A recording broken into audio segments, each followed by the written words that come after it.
ಸುಂದರ NRI ಕುಟುಂಬ. ಇಂಗ್ಲೆಂಡ್ನಲ್ಲಿ ವಾಸ. ಹುಡುಗ ಹುಡುಗಿ ಇಬ್ರು ಗುಜರಾತಿ. ಇಬ್ಬರದ್ದು ಪಕ್ಕಾ ಟ್ರೆಡಿಷನಲ್ ಜಾಯಿಂಟ್ ಫ್ಯಾಮಿಲಿ. ಹುಡುಗಿ ಬಾಲಿವುಡ್ ಕಿಂಗ್ ಖಾನ್ ಶಾರುಖ್ನ ಫ್ಯಾನ್.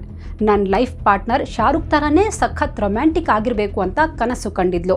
ನನ್ನ ಕನಸಿನ ರಾಜ್ಕುಮಾರ ಬಿಳಿ ಕುದುರೆ ಮೇಲೆ ಬಂದು ನನ್ನನ್ನು ವರಿಸಬೇಕು ಅನ್ನೋ ಆಸೆ ಹುಡುಗಿಯದ್ದು. ಅದರಂತೆ ತಾನೇ ಇಷ್ಟಪಟ್ಟು ಮದುವೆನೂ ಆಗ್ತಾಳೆ. ಮದುವೆಯಾದ ಹುಡುಗ ಅವಳ ಕಾಲೇಜ್ ಫ್ರೆಂಡ್.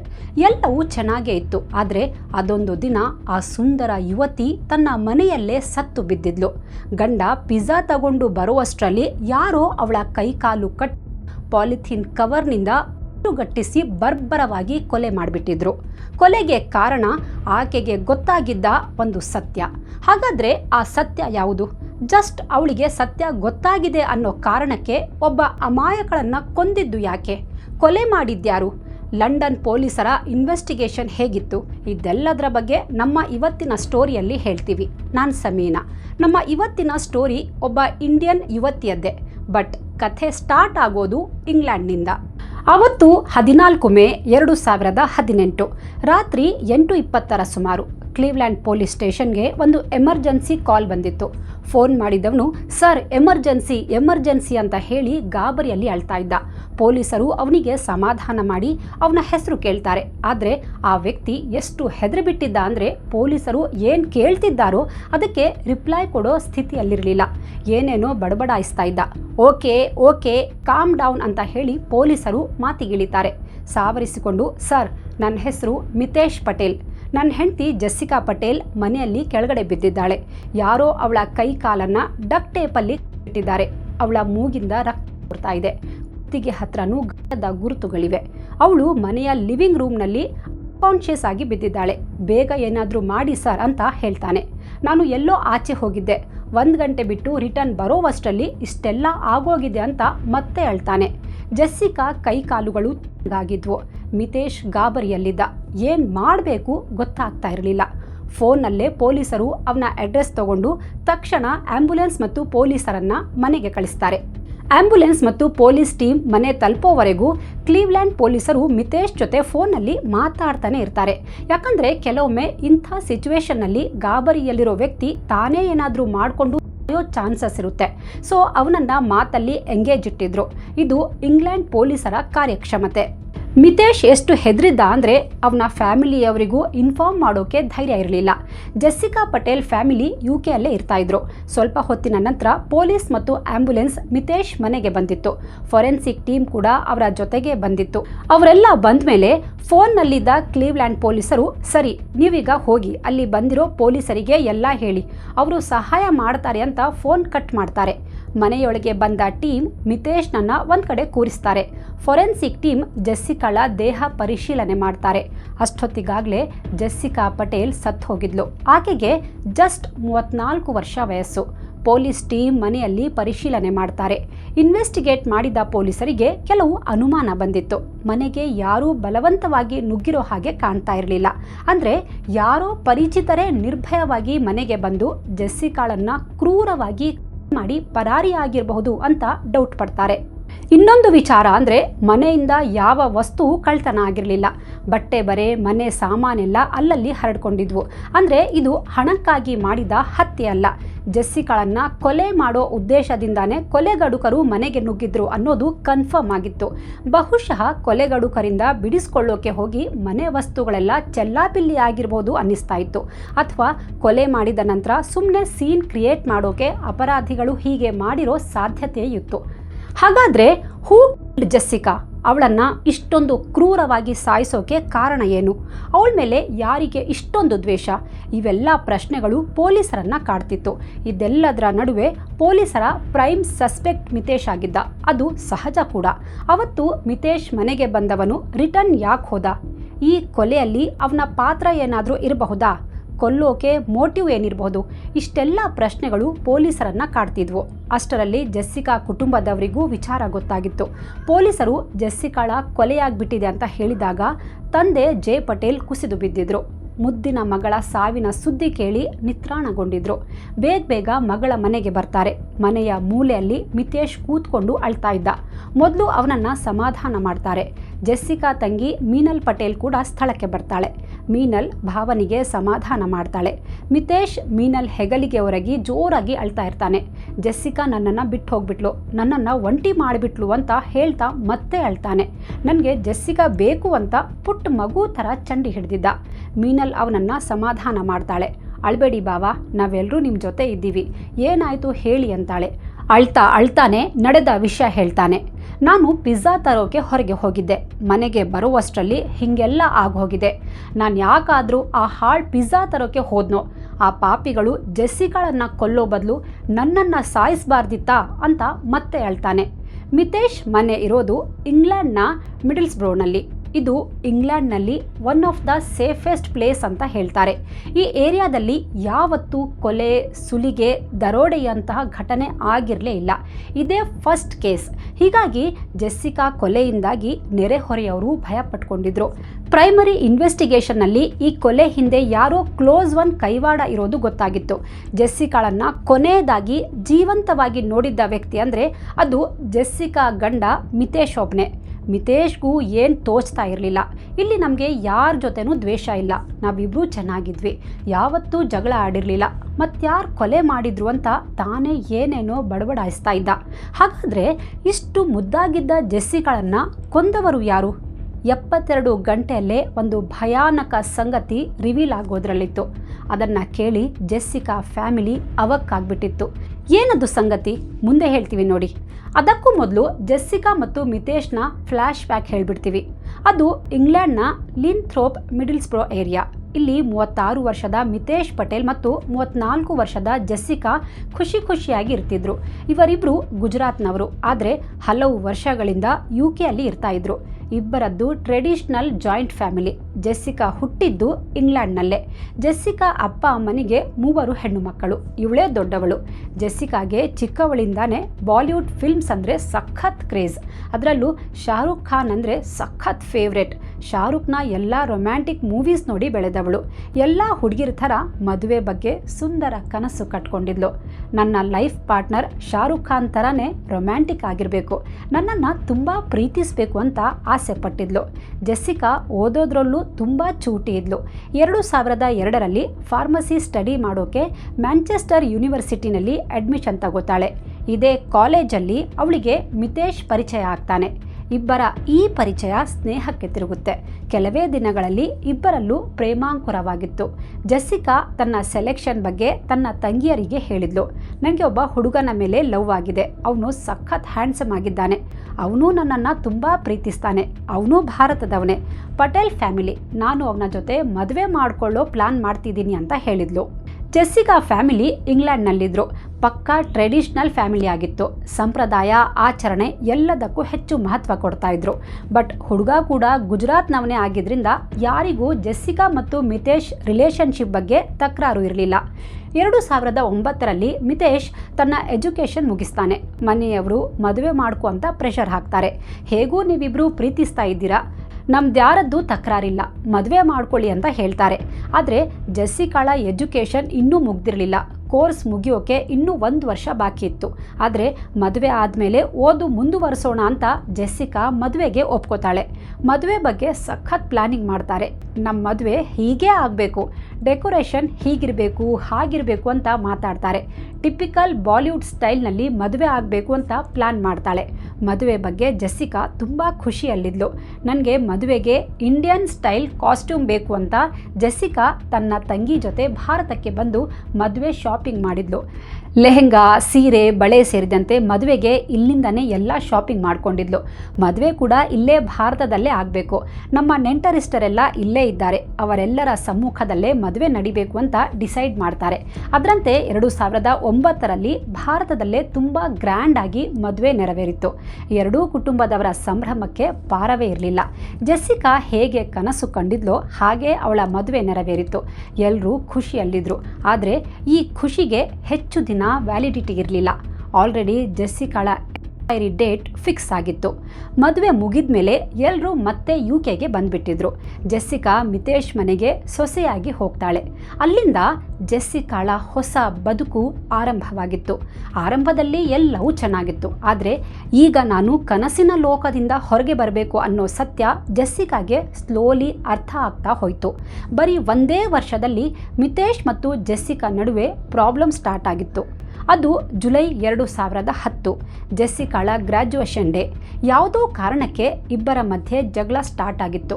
ಮದುವೆಗಿಂತ ಮುಂಚೆ ಜೆಸ್ಸಿ ಅಂತ ಅವಳ ಹಿಂದೆ ಸುತ್ತಾಡ್ತಿದ್ದ ಮಿತೇಶ್ ಮದುವೆ ನಂತರ ದಿನಾ ಜಗಳ ಆಡ್ತಾ ಇದ್ದ. ಜೆಸ್ಸಿಕಾ ಕಡೆ ಗಮನನೇ ಕೊಡ್ತಾ ಇರಲಿಲ್ಲ.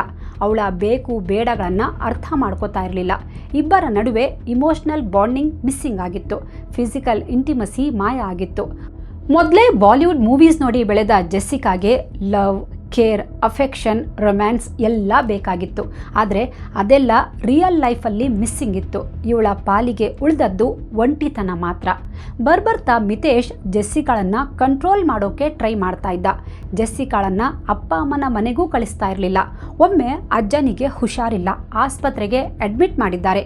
ಹೋಗಿ ನೋಡ್ಕೊ ಬರ್ತೀನಿ ಅಂದರೂ ಬಿಟ್ಟಿರಲಿಲ್ಲ. ಪಾಪ ಅಜ್ಜ ಮೊಮ್ಮಗಳ ಕನವರಿಕೆಯಲ್ಲೇ ಸತ್ತೋದ್ರು. ಆಗಲೂ ಜೆಸ್ಸಿಯನ್ನು ಕಳಿಸಿರಲಿಲ್ಲ. ಜಗಳ ಸ್ಟಾರ್ಟ್ ಆದರೆ ಮುಗೀತು. ಕೈಗೆ ಸಿಕ್ಕ ವಸ್ತುಗಳಲ್ಲೇ ಮಾಡ್ತಾ ಇದ್ದ. ದನಕ್ಕೆ ಹೊಡಿತಾ ಇದ್ದ. ಮಾತಿಗೂ ಕೈ ಎತ್ತುತ್ತಾ ಇದ್ದ. ಇದೆಲ್ಲದರಿಂದ ಜೆಸ್ಸಿ ಬೇಸತ್ತಿದ್ಲು. ಬಟ್ ತಾನೇ ಇಷ್ಟಪಟ್ಟು ಅದ್ಧೂರಿಯಾಗಿ ಮದುವೆಯಾಗಿ ಈಗ ಕಷ್ಟ ಅಂದರೆ ಹೇಗೆ ಅಂತ ಸುಮ್ಮನಿದ್ಲು. ಅಪ್ಪನ ಮನೆಯಲ್ಲಿ ಮುದ್ದಾಗಿ ಬೆಳೆದಿದ್ದ, ತನ್ನ ಲೈಫ್ನ ಡಿಸಿಷನ್ ತಾನೇ ತಗೊಳ್ತಾ ಇದ್ದ ಬೋಲ್ಡ್ ಹುಡುಗಿ ಜೆಸ್ಸಿಕಾ ಮಿತೇಶ್ನ ಕೈಗೊಂಬೆಯಾಗ್ಬಿಟ್ಟಿದ್ಲು. ಇಷ್ಟೆಲ್ಲ ಪ್ರಾಬ್ಲಮ್ ಆಗ್ತಾ ಇದ್ರು ಯಾವತ್ತೂ ಜೆಸ್ಸಿಕಾ ಅಪ್ಪ ಅಮ್ಮನಿಗೆ ಒಂದು ಮಾತು ಕೂಡ ಹೇಳಿರಲಿಲ್ಲ. ಆದರೆ ಯಾವಾಗ ಮಿತೇಶ್ ಕಾಟ ಮಿತಿ ಮೀರಿತೋ ಆಗ ತಂಗಿ ಹತ್ರ ಹೇಳ್ತಾಳೆ. ಇಷ್ಟು ಪ್ರೀತಿಸ್ತಾ ಇದ್ದವನು ಮದುವೆಯಾಗಿ 1-2 ವರ್ಷದಲ್ಲಿ ಯಾಕೆ ಹೀಗೆ ಚೇಂಜ್ ಆಗಿದ್ದಾನೆ ಅಂತ ಮೀನಲ್ಗೆ ನಂಬೋಕೆ ಆಗಲಿಲ್ಲ. ಜೆಸ್ಸಿಕಾ ಅಪ್ಪ ಜೈ ಪಟೇಲ್ಗೂ ವಿಷಯ ಗೊತ್ತಾಗುತ್ತೆ. ಕುಟುಂಬ ಸಮೇತ ಮಿತೇಶ್ ಮನೆಗೆ ಹೋಗ್ತಾರೆ. ಆದರೆ ಅಲ್ಲಿಗೆ ಹೋದಾಗ ಮಿತೇಶ್ ಮನೆಯವರು ಜೆಸ್ಸಿ ಪ್ರಾಬ್ಲಮ್ ಕೇಳೋದು ಬಿಟ್ಟು ಅವಳ ಬಗ್ಗೆನೇ ಕಂಪ್ಲೇಂಟ್ ಹೇಳೋಕ್ಕೆ ಸ್ಟಾರ್ಟ್ ಮಾಡ್ತಾರೆ. ನಿಮ್ಮ ಮಗಳು ಸರಿಯಿಲ್ಲ, ಮನೆ ಕೆಲಸ ಮಾಡಲ್ಲ, ಅವಳಿಗೆ ಏನೂ ಬರಲ್ಲ ಅಂತ ಅವಳ ಬಗ್ಗೆ ಒಂದು ರಾಶಿ ಕಂಪ್ಲೇಂಟ್ ಹೇಳ್ತಾರೆ. ಕುಟುಂಬಗಳ ನಡುವೆಯೂ ಗಲಾಟೆ ಆಗುತ್ತೆ. ತಮ್ಮ ಮಗಳಿಗೆ ಸಮಾಧಾನ ಮಾಡಿ ಹೋಗ್ಬಿಡ್ತಾರೆ. ಆದರೆ ಮಾವ ಬಂದು ಗಲಾಟೆ ಮಾಡಿ ಹೋದ್ರು ಅನ್ನೋ ವಿಷಯ ಮಿತೇಶ್ಗೆ ಗೊತ್ತಾದಾಗ ಮಿತೇಶ್ ಪಿತ್ತ ನೆತ್ತಿಗೇರಿತ್ತು. ಆವತ್ತು ಜೆಸ್ಸಿಕಾಗೆ ಬೈದು ಹೊಡಿತಾನೆ. ಇನ್ಮುಂದೆ ನಿನ್ನ ಮನೆಯವರನ್ನು ನೀನು ಮೀಟ್ ಮಾಡಬಾರ್ದು, ಇಲ್ಲಿ ಏನೇ ನಡೆದ್ರೂ ಯಾರಿಗೂ ಹೇಳಬಾರ್ದು, ಇಲ್ಲೇ ಬಿದ್ದಿರುವಂಥ ಕಂಡೀಷನ್ ಹಾಕ್ತಾನೆ.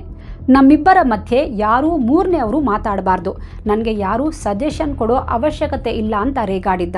ಅಷ್ಟೇ ಅಲ್ಲ, ಇಲ್ಲೇ ಹತ್ತಿರ ಇದ್ದರೆ ಅಪ್ಪ ಅಮ್ಮ ಮನೆಗೆ ಬರ್ತಿರ್ತಾರೆ ಅಂತ ಐಡಿಯಾ ಮಾಡಿ 2015ರಲ್ಲಿ ಸುಮಾರು 100 ಕಿಲೋಮೀಟರ್ ದೂರ ಮಿಡಲ್ಸ್ಬ್ರಾ ಶಿಫ್ಟ್ ಆಗ್ತಾನೆ. ಅಲ್ಲೇ ರೋಮನ್ ರೋಡ್ನಲ್ಲಿ ಒಂದು ಮೆಡಿಕಲ್ ಶಾಪ್ ಓಪನ್ ಮಾಡ್ತಾನೆ. ಇಲ್ಲಿಂದ ಇಬ್ಬರು ಹೊಸ ಜೀವನ ಸ್ಟಾರ್ಟ್ ಮಾಡ್ತಾರೆ. ಇನ್ಮುಂದೆ ನನ್ನ ಬದುಕು ಸರಿಯಾಗುತ್ತೆ ಅಂತ ಜೆಸ್ಸಿ ಅಂದ್ಕೊಳ್ತಾಳೆ. ಬಟ್ ಅದು ಅವಳ ಭ್ರಮೆಯಾಗಿತ್ತು. ಆಕೆಗೆ ಇನ್ನು ಕೆಲವೇ ದಿನಗಳಲ್ಲಿ ಈ ಲೋಕದಿಂದಲೇ ಮುಕ್ತಿ ಸಿಗೋದ್ರಲ್ಲಿತ್ತು. ಅವರ ಶಾಪ್ ಮನೆಯಿಂದ ಬರೀ 3 ಕಿಲೋಮೀಟರ್ ದೂರ ಇತ್ತು. ಜೆಸ್ಸಿಕಾ ತಮ್ಮ ಮೆಡಿಕಲ್ನಲ್ಲೇ ಕೆಲಸ ಆರಂಭಿಸ್ತಾಳೆ. ಆಗಿದ್ದಾಗೋಯ್ತು, ಇನ್ಮುಂದೆ ನಾವಿಬ್ರು ಚೆನ್ನಾಗಿರೋಣ ಮಿತೇಶ್ ಅಂದಿದ್ಲು. ಮಿತೇಶ್ ಕೂಡ ಓಕೆ ಅಂದಿದ್ದ. ಮತ್ತೆ ಎಲ್ಲ ನಾರ್ಮಲ್ ಟ್ರ್ಯಾಕ್ಗೆ ಬಂದಿತ್ತು. ಆದರೆ ಜೆಸ್ಸಿಕಾ ಬದುಕಲ್ಲಿ ಒಂದು ಕೊರತೆ ಇತ್ತು. ಮದುವೆಯಾಗಿ 6 ವರ್ಷ ಆಗಿತ್ತು, ಆದರೆ ಮಕ್ಕಳಿರಲಿಲ್ಲ. ಎಲ್ಲರೂ ಜೆಸ್ಸಿಕಾಗೆ ಮಗು ಮಾಡ್ಕೊ ಅಂತ ಪ್ರೆಷರ್ ಹಾಕ್ತಿದ್ರು. ಟಿಪಿಕಲ್ ಇಂಡಿಯನ್ ಮೆಂಟಾಲಿಟಿ ಥರ ಒಂದು ಮಗು ಮಾಡ್ಕೊ, ಮಿತೇಶ್ ಚೇಂಜ್ ಆಗಿಬಿಡ್ತಾನೆ, ಇಬ್ಬರ ಮಧ್ಯೆ ಎಲ್ಲ ಸರಿ ಹೋಗುತ್ತೆ ಅಂತ ಸಲಹೆ ಕೊಟ್ಬಿಟ್ಟಿದ್ರು. ಆದರೆ ಇಬ್ಬರಿಗೂ ಸಂತಾನ ಭಾಗ್ಯ ಇನ್ನೂ ಸಿಕ್ಕಿರಲಿಲ್ಲ. ಇಬ್ಬರಿಗೂ ಫರ್ಟಿಲಿಟಿ ಇಶ್ಯೂ ಇತ್ತು. ಕೊನೆಗೆ IVF ಮೂಲಕ ಮಗು ಮಾಡ್ಕೊಳ್ಳೋಣ ಅಂತ ಡಿಸೈಡ್ ಮಾಡ್ತಾರೆ.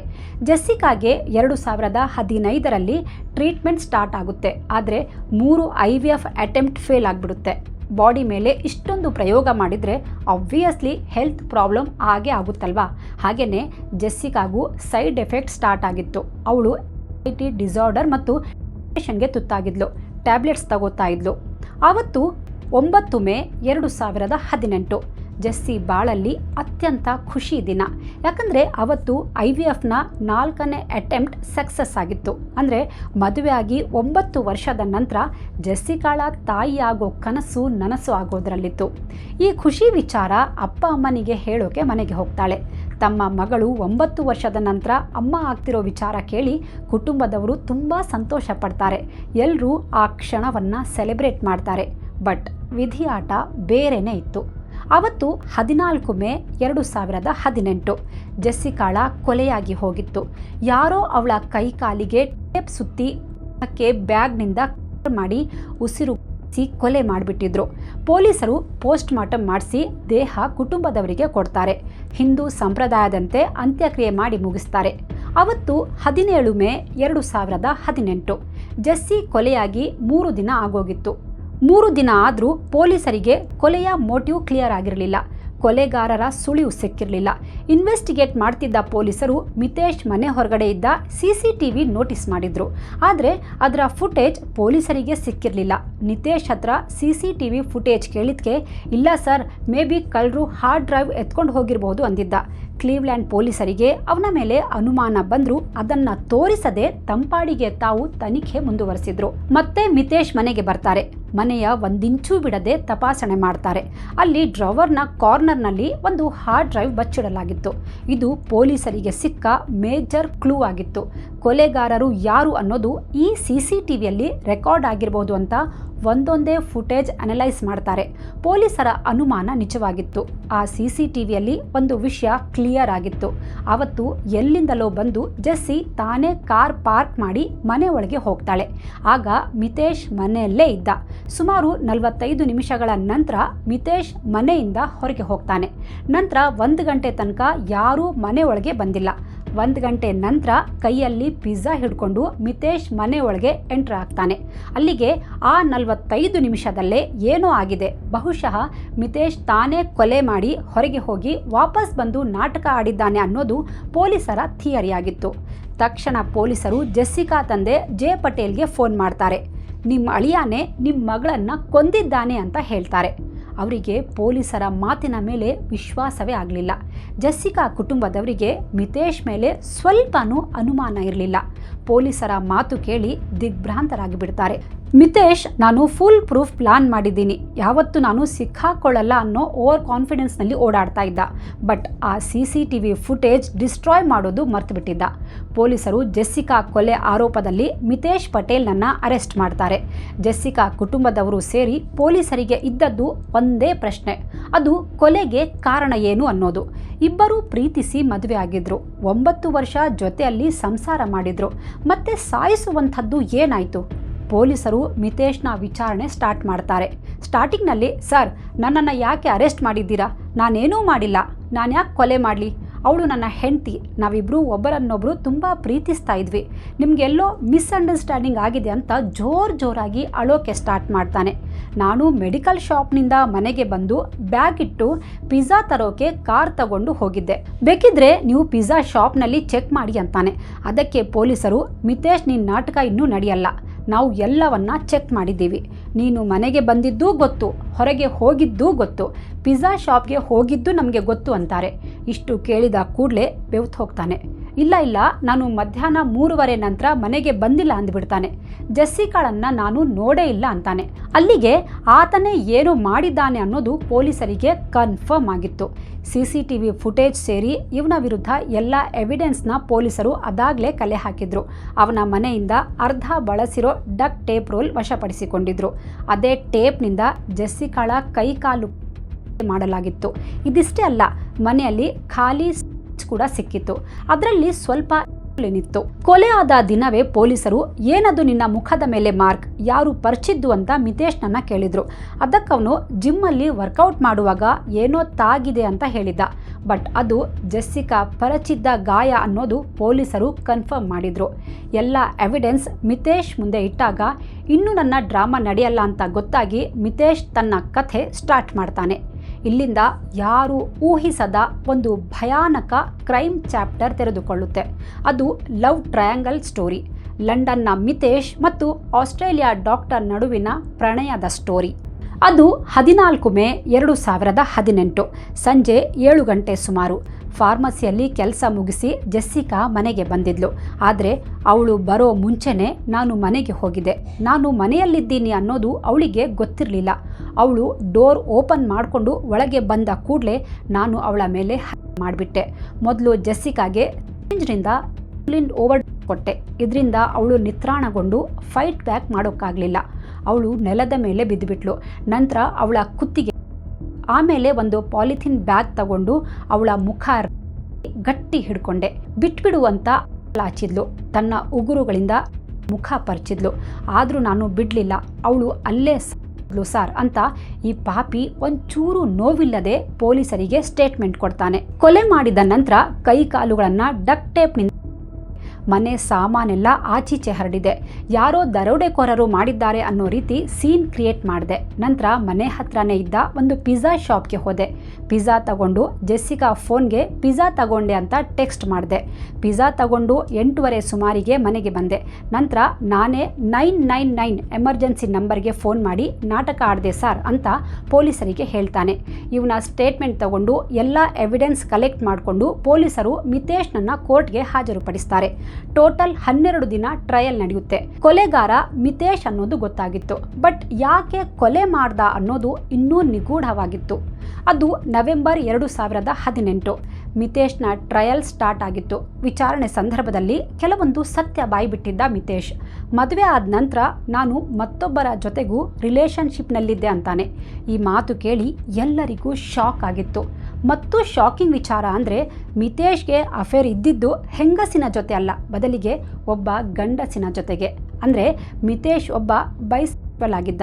ಇವನ ಬಾಯ್ ಫ್ರೆಂಡ್ ಆಸ್ಟ್ರೇಲಿಯಾದಲ್ಲಿ ಡಾಕ್ಟರ್. ಅವನ ಹೆಸರು ಡಾಕ್ಟರ್ ಅಮಿತ್ ಪಟೇಲ್. 2011ರಿಂದಾನೇ ನಾನು ಅಮಿತ್ ಜೊತೆ ಕ್ಲೋಸ್ ಇದ್ದೆ. ಮದುವೆಗಿಂತ ಮುಂಚೆಯಿಂದಾನು ನಾನು ಗ್ರೈಂಡರ್ ಆ್ಯಪ್ ಮೂಲಕ ತುಂಬ ಹುಡುಗರ ಜೊತೆ ಸಂಪರ್ಕದಲ್ಲಿದ್ದೆ.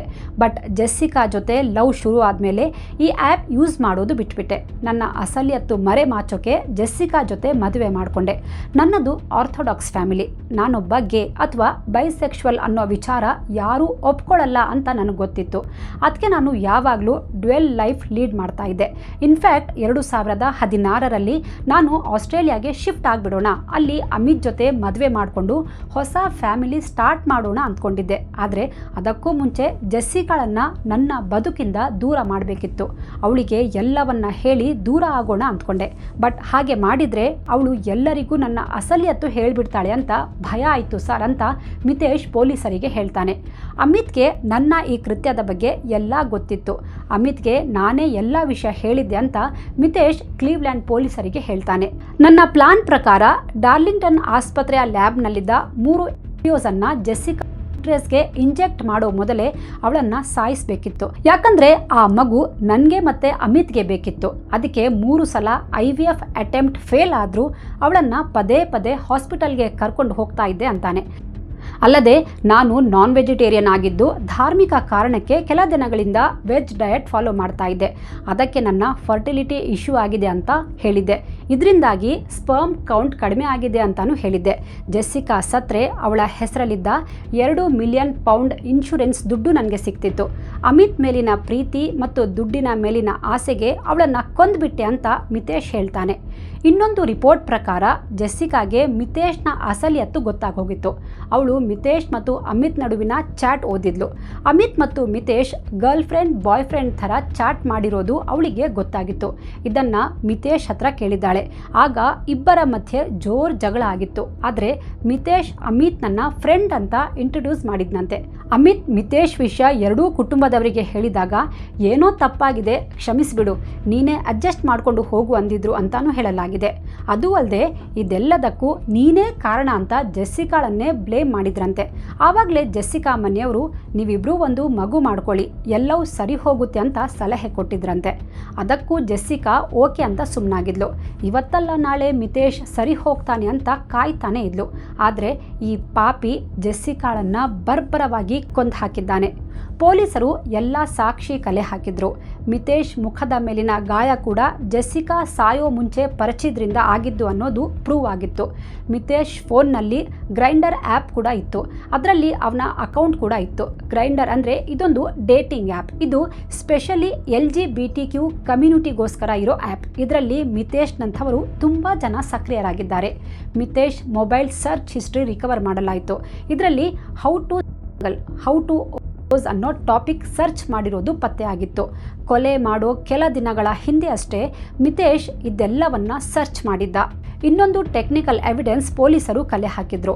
ಮಿತೇಶ್ ಮತ್ತು ಜೆಸ್ಸಿಕಾ ಇಬ್ಬರ ಮೊಬೈಲ್ನಲ್ಲೂ ಹೆಲ್ತ್ ಟ್ರ್ಯಾಕ್ ಆ್ಯಪ್ ಇತ್ತು. ಕೊಲೆಯಾದ ದಿನ ಯಾವಾಗ ಜೆಸ್ಸಿಕಾಳ ಪಿಟ್ ಸ್ಟಾಪ್ ಆಗಿತ್ತೋ ಆಗಲೇ ಮಿತೇಶ್ ಎದೆ ಬಡಿತ ಜೋರಾಗಿತ್ತು.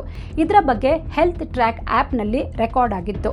ಕೊಲೆ ನಂತರ ಮಿತೇಶ್ ತುಂಬ ಸಲ ಸ್ಟೆಪ್ಸಿಂದ ಹತ್ತೋದು ಇಳಿಯೋದು ಮಾಡಿದ್ರಿಂದ ಆ ಗಾಬರಿಯಲ್ಲೇ ಇವನ ಹಾರ್ಟ್ ರೇಟ್ ಜಾಸ್ತಿ ಆಗಿದೆ ಅಂತ ಪೊಲೀಸರು ರಿಪೋರ್ಟ್ನಲ್ಲಿ ಹೇಳಿದರು. ಇನ್ನು ಮನೆಯಲ್ಲಿ ಬಾಕಿ ಉಳಿದಿದ್ದ ಡಕ್ಟ್ ಟೇಪ್ ಮೇಲೂ ಮಿತೇಶ್ ಫಿಂಗರ್ ಪ್ರಿಂಟ್ ಇತ್ತು. ಇವೆಲ್ಲ ಸಾಕ್ಷಿಗಳ ಆಧಾರದ ಮೇಲೆ ಮಿತೇಶ್ ವಿರುದ್ಧ ಆರೋಪ ಸಾಬೀತಾಗಿತ್ತು. ಕೋರ್ಟ್ ಅವನಿಗೆ 30 ವರ್ಷ ಜೈಲು ಶಿಕ್ಷೆ ನೀಡಿ ಆದೇಶ ನೀಡಿದೆ. ಆದರೆ ವಿಶೇಷ ಅಂದರೆ ಮಿತೇಶ್ ಬಾಯ್ ಫ್ರೆಂಡ್ ಅಮಿತ್ ಆಸ್ಟ್ರೇಲಿಯಾದಲ್ಲಿರೋದ್ರಿಂದ ಅವನ ವಿರುದ್ಧ ಇಂಗ್ಲೆಂಡ್ನಲ್ಲಿ ಯಾವುದೇ ಕೇಸ್ ದಾಖಲಾಗಿಲ್ಲ. ಮಿತೇಶ್ 2048ರವರೆಗೂ ಬ್ರಿಟಿಷ್ ಜೈಲು ಪಾಲಾಗಿದ್ದಾನೆ. ಹೊರಗಡೆ ಬರುವಷ್ಟರಲ್ಲಿ ಅವನ ಆಯಸ್ಸೇ ಮುಗ್ದೋಗಿರುತ್ತೆ. ಈ ಪ್ರಕರಣ ನೋಡ್ತಾ ಇದ್ರೆ ಜೆಸ್ಸಿಕಾಳ ಕೊಲೆ ಮಾಡಿದ ಮಿತೇಶ್ನದ್ದು ಅಕ್ಷಮ್ಯ ಅಪರಾಧ ನಿಜ. ಬಟ್ ಇಲ್ಲಿ ಇನ್ನೂ ಕೆಲವರ ತಪ್ಪು ಇದೆ ಅಲ್ವಾ? ನಮ್ಮ ಸಮಾಜ ಈಗಲೂ ಗೇ, ಲೆಸ್ಬಿಯನ್, ಟ್ರಾನ್ಸ್ಜೆಂಡರ್ ಇವರನ್ನೆಲ್ಲ ಮುಕ್ತ ಮನಸ್ಸಿನಿಂದ ಒಪ್ಕೊಂಡಿಲ್ಲ. ಇವರನ್ನ ಕೆಟ್ಟ ದೃಷ್ಟಿಯಲ್ಲೇ ನೋಡ್ತಾರೆ. ತನ್ನಲ್ಲಿ ಆಗ್ತಿರುವ ಬದಲಾವಣೆ ಬಗ್ಗೆ ಮಿತೇಶ್ ತಂದೆ ತಾಯಿ ಹತ್ರ ಹೇಳ್ಕೋಬೇಕಿತ್ತು. ತಂದೆ ತಾಯಿ ಕೂಡ ಇಂಥ ಮಕ್ಕಳನ್ನ ಅಬ್ನಾರ್ಮಲ್ ಅನ್ನೋ ರೀತಿ ಟ್ರೀಟ್ ಮಾಡೋದು ಬಿಡಬೇಕು. ಅವರೂ ಮನುಷ್ಯರೇ, ಅವರಿಗೂ ಅವರ ಆಸೆಯಂತೆ ಬದುಕೋ ಹಕ್ಕಿದೆ. ಇನ್ನು ಮಿತೇಶ್ ಬಗ್ಗೆ ಗೊತ್ತಾದ ಮೇಲೂ ಜೆಸ್ಸಿಕಾ ಯಾಕೆ ಸುಮ್ಮನಾದ್ಲು? ಆಗಲೇ ಒಂದು ನಿರ್ಧಾರ ಮಾಡಬೇಕಿತ್ತಲ್ವ? ಅವಳ ಕುಟುಂಬದವರು ಅವಳಿಗೆ ಸಾಥ್ ನೀಡಬೇಕಿತ್ತಲ್ವ? ಯಾರ ತಪ್ಪೋ ಏನೋ, ಒಟ್ನಲ್ಲಿ ಜೀವನದ ಬಗ್ಗೆ ಸಾವಿರಾರು ಕನಸು ಕಂಡಿದ್ದ ಜೆಸ್ಸಿಕಾಳ ಕಣ್ಣುಗಳು ಶಾಶ್ವತವಾಗಿ ಮುಚ್ಚಿ ಹೋಗಿರೋದು ದುರಂತವೇ ಅಲ್ವಾ? ಈ ಕೇಸ್ ಬಗ್ಗೆ ನಿಮಗೆ ಏನು ಅನಿಸುತ್ತೆ? ಕಾಮೆಂಟ್ ಮಾಡಿ ತಿಳಿಸಿ. ನಮ್ಮ ವಿಡಿಯೋ ನಿಮಗೆ ಸ್ಲೋ ಅನಿಸಿದರೆ 2x ಸ್ಪೀಡ್ನಲ್ಲಿ ನೋಡಬಹುದು. Thank you so much.